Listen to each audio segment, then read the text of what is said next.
Guys, आज के video में आपको एडमिशन प्रोसेस के बारे में बताऊं। उससे पहले first of all share the good thing. Exam के जो क्लासेस होती थी उनसे अराउंड 70 स्टूडेंट्स का टोटल, जो बीए की बात करें हम, तो बीए में सिलेक्शन हुआ है। It's a good thing for us. 2020 में हमने स्टार्ट किया एंड दिस 2021 दूसरा हमारा कहीं की चांस था। पहले ईएफएल के अंदर 26 सिलेक्शंस हुए and finally today in JNU 70 students got selected in BA foreign languages as well as। अगर मैं बात करूं कुछ सेंटर्स की, तो कोरियन सेंटर, जापानीज सेंटर की बात करूं तो उन सेंटर्स के अंदर तो अराउंड 15 से ज्यादा स्टूडेंट एक सेंटर में गए हैं। So specially first of all congratulations to all of you. Exam के स्टूडेंट हो या जो भी अदर स्टूडेंट रहे हो, सबको हार्दिक बधाई और शुभकामनाएं। और हम ईश्वर से प्रार्थना करते हैं कि आपका आने वाला कल और ज्यादा सुनहरा हो, आप आने वाले समय में और बेहतर कर पाए।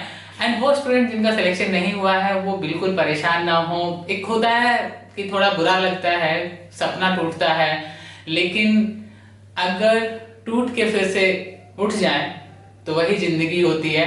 So let's a new start in your life. जिनको जेएनयू ही आना है वो फिर से स्टार्ट करें प्रिपरेशंस को, क्योंकि पैटर्न भी बदल रहा है। खैर, मैं पैटर्न वगैरह की बात बाद में करूंगा, अदर वीडियोस में करूंगा।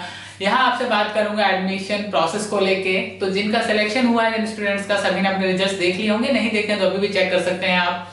और अब अगला जो प्रोसेस है, जो खासकर एडमिशन प्रोसेस है, उसमें सबसे पहला जो स्टेप है उसके बारे में बता देता हूँ।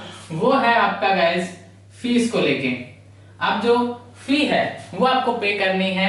फी का आपको ऑप्शन दिया गया होगा, पहले जो ऑप्शन है वो फी का दिया गया है। फी पे करने के बाद अगर आपका वहां पे रिसिप्ट आ जाता है, अगर आपको रिसिप्ट का ऑप्शन वहां पे मिल रहा है, देन आपका फी कंप्लीट हो गया है। पे करने के बाद वहां रिसिप्ट अगर शो कर रहा है देन कंप्लीट हो गया है। अगर नहीं कर रहा, बहुत सारे स्टूडेंट का अभी भी नहीं कर रहा पे करने के बाद भी, तो आप लोग क्या करेंगे, फी दोबारा से पे करें। ठीक है, ये आप 2-3 घंटे वेट कर लें। अगर रिसिप्ट तब भी नहीं वहां पे शो कर रहा है तो दोबारा पे करेंगे तो फिर रिसिप्ट आ जाएगा। मतलब आपको हो सकता है कि डबल बार फी पे करनी पड़े। पिछले साल भी ऐसा हुआ था। दूसरी चीज, सबसे बड़ी बात अगर मैं करूं तो वो ये है कि सबसे महत्वपूर्ण पार्ट आता है डॉक्यूमेंटेशन वाला। तो अगर डॉक्यूमेंट्स की बात करूं मैं, तो यहाँ पे डॉक्यूमेंट्स से रिलेटेड आपको अगर मैं बताऊं तो डॉक्यूमेंट्स में आपका एक तो सबसे इंपॉर्टेंट होता है आपका मार्कशीट। ठीक है, 10th और आपका जो 12 का मार्कशीट है वो सबसे ज्यादा इंपॉर्टेंट है। इन दोनों मार्कशीट्स की अगर हम चर्चा करें, यहाँ पे आपको देखने को मिलेगा सर्टिफिकेट्स। तो सीबीएसई वगैरह या फिर बहुत सारे स्टेट बोर्ड है, राजस्थान बोर्ड है, जैसे बहुत सारे जो बोर्ड्स हैं उनका मार्कशीट और सर्टिफिकेट एक में ही होता है। तो आप मार्कशीट और सर्टिफिकेट दोनों को एक ही जगह अपलोड, मतलब एक ही को दोनों जगह अपलोड कर दें। मतलब मार्कशीट के कॉलम में वही और सर्टिफिकेट के कॉलम में भी वही। तो 10th और 12th का इसलिए इंपॉर्टेंट हो जाता है। दूसरी चीज अगर मैं बात करूं आपसे, बहुत सारे स्टूडेंट्स का अभी जो एक कहें कि एंटी रैगिंग के बारे में परेशान है। तो एंटी रैगिंग का बहुत सिंपल सा प्रोसेस है। एंटी रैगिंग आपको वहां पे ऑप्शन दिया गया है। एंटी रैगिंग आप डाउनलोड करिए, फॉर्मेट डाउनलोड करिए, स्टूडेंट वाला और पेरेंट्स वाला, दोनों फॉर्मेट्स को निकालिए, प्रिंट निकालिए, उन्हें फिल करिए। फिल करके आप जो आपके आसपास कोर्ट वगैरह, जहां भी आपके आसपास में कोर्ट हो, मंडे को चले जाइए। वहां जाके उस कचहरी में जाके आप नोटरी से अटेस्टेड करवा लीजिए स्टैंप पे। उसका मिनिमम जो होता है वैल्यू वो 10 रुपीज का होता है। अगर 10 रुपीज का स्टैंप नहीं आता तो सबसे सस्ता आपको वहां पे मिले उस स्टैंप पे आप उसे अटेस्टेड करवा लीजिए। और पेरेंट्स वाले कॉलम में पेरेंट्स वाला अपलोड कर दीजिए और स्टूडेंट वाले में स्टूडेंट वाला अपलोड कर दीजिए। एंटी रैगिंग वाला हो जाएगा। उसके अलावा कई सारे स्टूडेंट्स का कंसर्न है कि सर ये ओबीसी है या ईडब्ल्यूएस वाले हैं, तो ये अभी सर्टिफिकेट नहीं मांगे जा रहे हैं, आपसे अपलोड नहीं करवाया जा रहा है। कैटेगरी सर्टिफिकेट आपसे अभी अपलोड नहीं करवाया जा रहा है। तो जिनके पास नहीं, उन्हें घबराने की जरूरत नहीं है। अब आते हैं कि अगर हमारे पास डॉक्यूमेंट्स नहीं है, हमारे पास माइग्रेशन नहीं है, तब हम क्या करें। अगर आपके पास इनमें से कोई एक डॉक्यूमेंट नहीं है, फॉर एग्जांपल हमारे पास माइग्रेशन नहीं है। अगर हमारे पास माइग्रेशन नहीं है, बहुत सिंपल सी बात है, आपको एक एक्सटेंशन फॉर्म दिया गया होगा। एक्सटेंशन फॉर्म दिया गया होगा साइड में ही।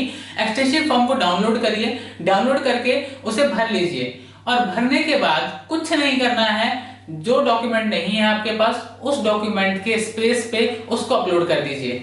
सारी कहानी वहीं खत्म हो जाती है। ठीक है, आप डॉक्यूमेंट्स जो एक्सटेंशन है वो कब तक का ले सकते हैं, 30 दिसंबर तक का ले सकते हैं। आपके पास 30 दिसंबर तक का टाइम है अपने डॉक्यूमेंट तैयार करें। इनमें से अगर कोई भी डॉक्यूमेंट नहीं है, आपका एडमिशन तब भी कैंसिल नहीं होगा।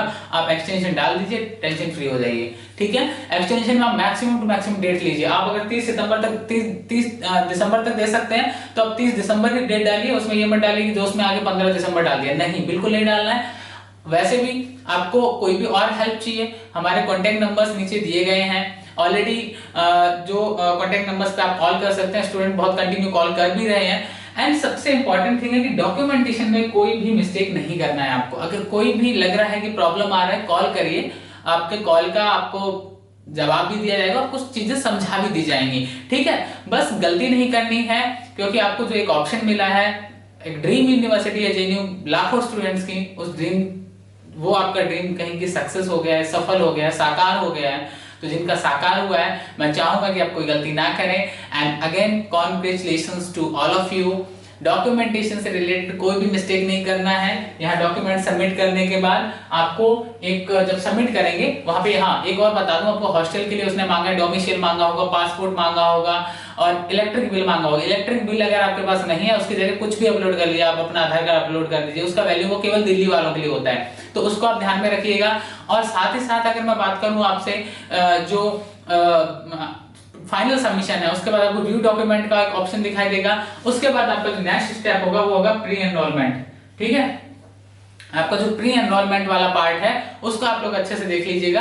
प्री एनरोलमेंट जो फॉर्म है वो आपके डॉक्यूमेंट वेरीफाई होने के बाद आएगा, तो इसलिए कह रहा हूं डॉक्यूमेंट्स अच्छे से अपलोड करिए। आपके पास अभी टाइम है, फीस जरूर पे कर दीजिए ताकि आप अपना सीट ब्लॉक कर पाए। सीट ब्लॉक हो जाएगा आपका, उसके बाद आगे का प्रोसेस ज्यादा हार्ड नहीं है। एग्जाम बोर्ड की पूरी टीम आपकी हेल्प करेगी।